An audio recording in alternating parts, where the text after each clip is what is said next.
of the information.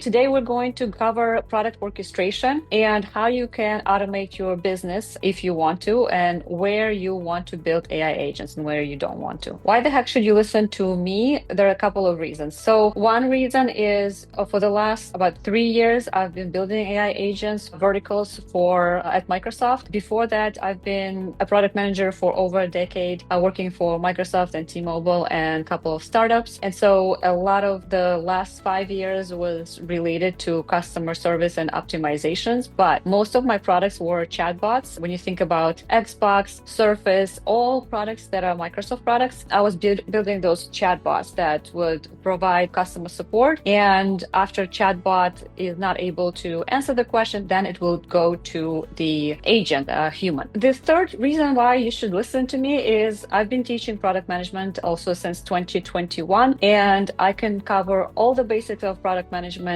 and build on top as a product orchestration skill, which is very valuable today. Okay, I will move on.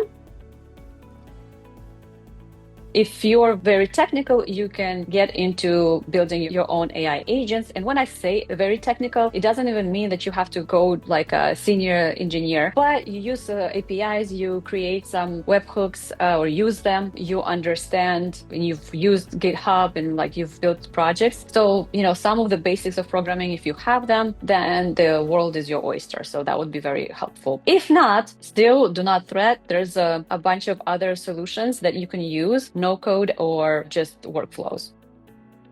Needs and possibilities. So first, you have to ask yourself, okay, am I building this? Am I learning this just specifically for me to automate my own business? Am I doing it as my new career as I'm a product orchestrator? Basically, what you do, and this is a great opportunity right now, is there's a ton of small and medium-sized businesses around that have very little automation or no automation at all. And if you live in San Francisco, it's all about AI. But when it comes to like right now, in Poland, and 2 weeks ago or yesterday I was in Lisbon, and a week ago I was in London, it's not as popular yet here, right? So some people talk about it, but it's not being heavily used as we anticipate on the West Coast in the United States. So it's a great opportunity where you can have your own business coming to small and medium-sized businesses and say, hey, I can do analysis of your business and identify where you would benefit from automation, and we would save a lot of money. Let me do this, and this is my consulting fee. So you could actually do this as your own business. And then the third option, you say, hey, I'm already a product manager. I want to add these new skills, or I want to become a product manager and I need to add something related to AI as my practice to my resume and being able to prove that I know things, right? So those are three different scenarios that I see that you could be using these skills for. Business deconstructed. So for today, I will use my own business, which is Upskill PM, which I've used for the last 3 years as my side passion project, teaching other people how to become product managers. And now I'm taking it to the next level, and I really want to help much more to people who are interested in product management. So first step, you break down your business into verticals, as I was mentioning.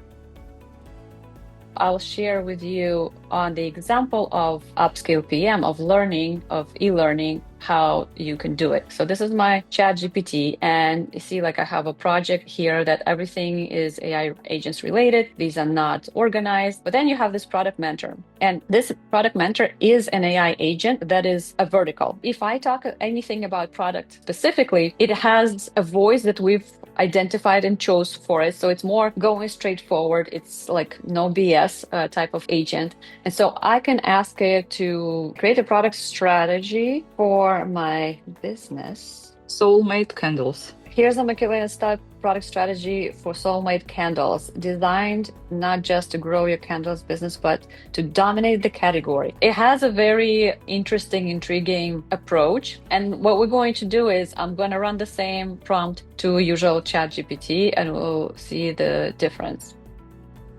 Yeah, it's more normal, standard, forward-thinking product strategy. So yeah, it doesn't have anything about this, like the zodiacs, the specific days when it's being dropped and things like that. So you can see you'll be able to see the difference between those two. Specific AI agents agent for that a specific domain. And then the goal is to combine these AI agents, the verticals, together so that when you have a master AI agent talking to the customer based on your needs, that specific AI agent will be pulled. This way, you don't use as much power, let's say, like if it's ChatGPT or Copilot, that it's not like spread out about everything and super general. It has to be more specific. So that's what companies do today. And it's actually much harder to do it for corporation versus for a smaller business. Okay, please tell us. Mm. Well, chatbot automatically answers the questions you might have or your client. Mhm. It's like built-in program, as I understand, and AI agent. It's like talking to person, I would say. Yes, you're close. So the difference is actually mostly from on the back end versus front end, because you could think, is it AI agent or is it a chatbot? So the chatbot will have like an FAQ. Think about that, right? And so when you have an option of when you go into chat and you have, hey, would you like to pick billing or this or that or the other? There is a very limited set of questions, and it's built on workflows, right? So it's either this or that, or maybe it's like five different drop down options that you can choose from, but it will not be able to speak outside of those different workflows and options that were built in. When it comes to an AI agent, so the one that you're talking about today, you guys often use, we all use like ChatGPT or Gemini. It's called general AI. And the reason it's general is because it's broad. It will answer any type of question, right? From like your personal, like therapy type of questions to, legal questions, whatever you like. So it's general AI. When it comes to AI agent that you want to build, it will most likely be focused on specific data points or um, limited content. So why would you do that? It's because every time when you use AI agent and LLMs, if you build it yourself and like use an API, you're paying per token, and so it ends up being a lot of money if you, let's say, just want an AI agent that answers legal questions, but you're paying for a general AI because then a customer can ask anything and the agent will answer anything and you will be charged for all of it.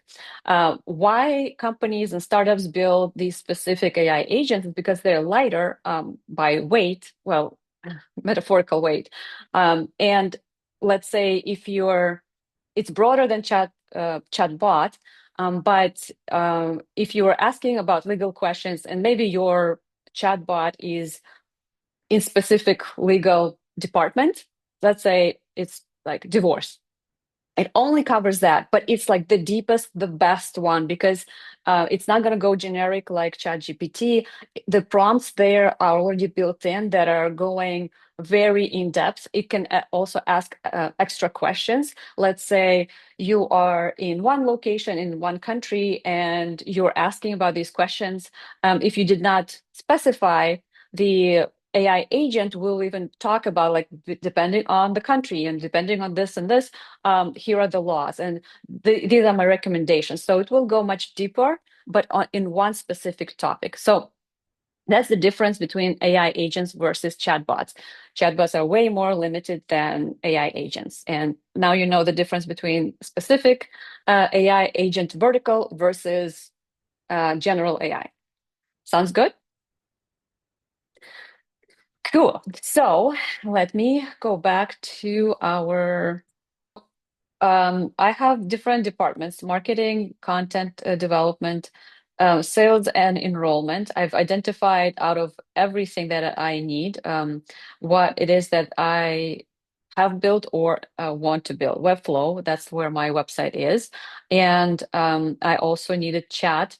And I've built for my website, I have specifically a chatbot because I've decided, okay, for upskill PM, there's not a whole lot of content for me to build a full on for the website here to build an AI agent. That would be a bit overkill. So I just use your GPT solution, and it's a workflow. So I put in all the topics, all the content, I drop it in, and when you as a customer come in, you just have this kind of chat bot answering the questions based on the topic that you're interested in, and you can close it and move on to what you need, right? So I have built AI agents for other pieces, but not for this one because this is too simple and you don't want to spend money and time on something that is simple. So just giving you examples. All right. So then I use Zapier and Jotform to be able to communicate with my customers. So you can do it for your candle business as well. You could have like an Instagram account and add Manychat, and I will show you a demo of how Manychat works if you have not used it. So that every time you have somebody ask things, the chatbot will answer the questions or ask the customer to fill out a form or answer your question. And so this is going to automate your conversation. So you yourself don't have to sit there and answer every question.